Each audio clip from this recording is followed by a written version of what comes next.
diet. While there are always arguments on what to watch, I always hold the upper edge because I make the food. On today's movie night, we are going to create something that's unique, stylish, finger food in nature, and puts out a great meal for the entire family. Just throw on some rugs, have some cushions, and watch any movie that suits your fancy. Let's get to cooking my version of a very mustardy, chili scented mutton chops, scented and cooked in a pan, paired along with some sesame coated haricot beans and some hummus on the side. Let's get to creating it. These mustardy mutton chops can be created any way that suits your fancy. Either you get some store-bought mustard, pair it along with some chili, some garlic, marinate it and cook it, or just create mustard like how I create it at home. To start off, I've got some gorgeous black mustard seeds, quite large bulbs. So I take about 2 tablespoons of these into a glass bowl. To that, I'm adding about 12 cloves of garlic because I want to add to the extreme sharp, pungent nature. So 12 cloves of garlic going in.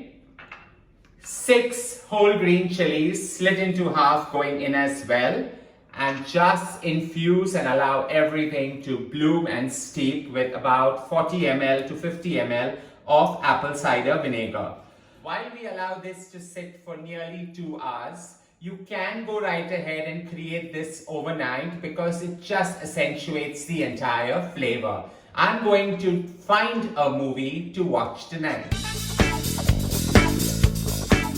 2 hours of finally picking a movie that I hope everyone enjoys to watch, and I've put my entire mustardy goodness right into the blender and blitzed it into one of the smoothest of pastes. You can go ahead and leave it coarse just to enable all the flavors to get more pronounced. So with this done, into my pan I'm going to take about 20 to 30 ml of olive oil.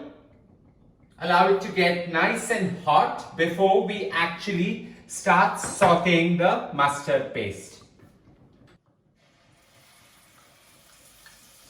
With the mustard paste being so sharp and pronounced, you actually do not need to marinate your mutton because you want the mutton to get a coat of this sharp flavor, but at the same time you want to retain the sweetness that it has within.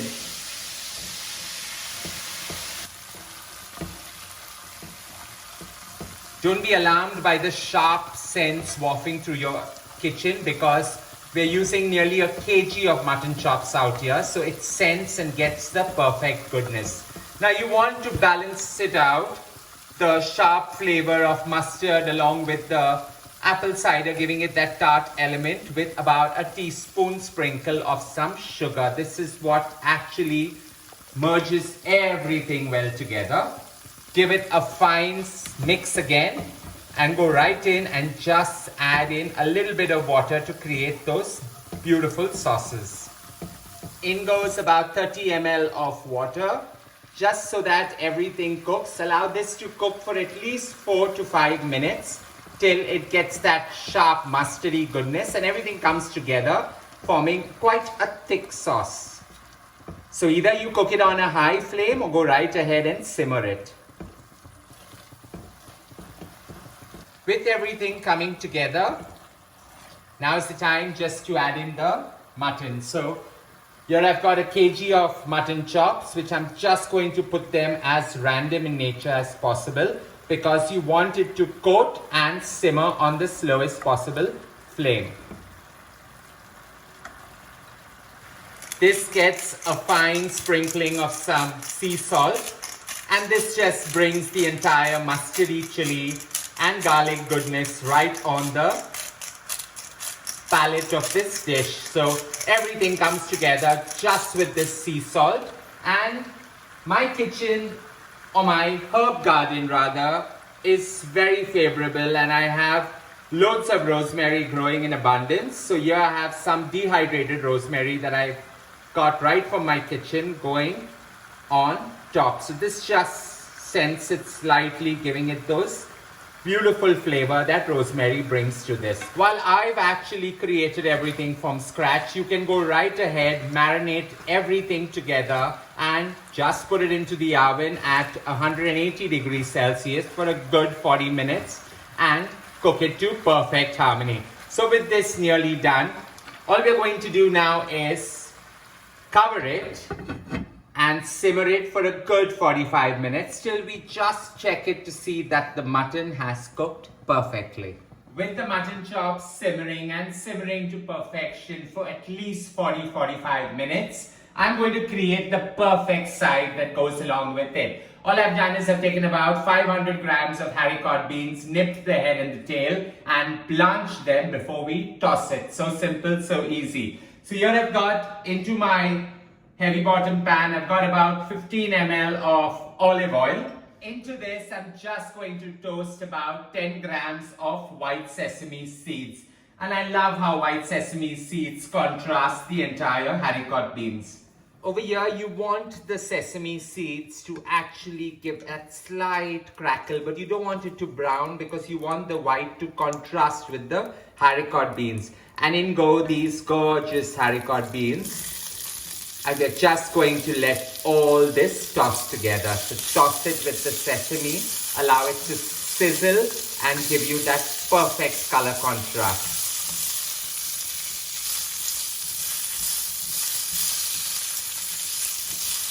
The flavor over here is so sharp, with fibrous in nature, but so sharp and contrasting and perfect for a movie night. Just something to munch on very complicated scenes coming out from the TV. So this gets a slight sprinkle of some celery sea salt,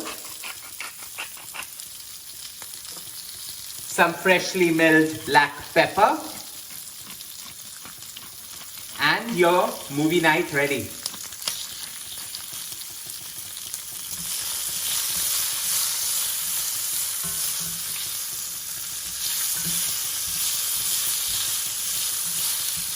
Minutes of simmering. I allowed this to simmer for another 5 minutes because I just want that perfect char that's required. These mutton chops are ready. Mustardy goodness coming together with the garlic and the green chili, and a fine sprinkle of about a tablespoon to a tablespoon and a half of some curly parsley out here. This is ready. All one needs to do is switch off the flame and enjoy this luscious goodness. The slight overtones that the rosemary brings to this dish is what actually takes it to the next level. Paired along with these sesame scented haricot beans and a slight dip of hummus on the side is a perfect movie night starry wonder. I hope you enjoyed creating this gorgeous creation with me. Great flavors coming together in perfect harmony. Don't forget to share loads of love by hitting on the like button. And as I always say, don't forget to subscribe. Here I am where the movie started, facing at a photo they've taken. Space tree flying through the skies and petals tap on air.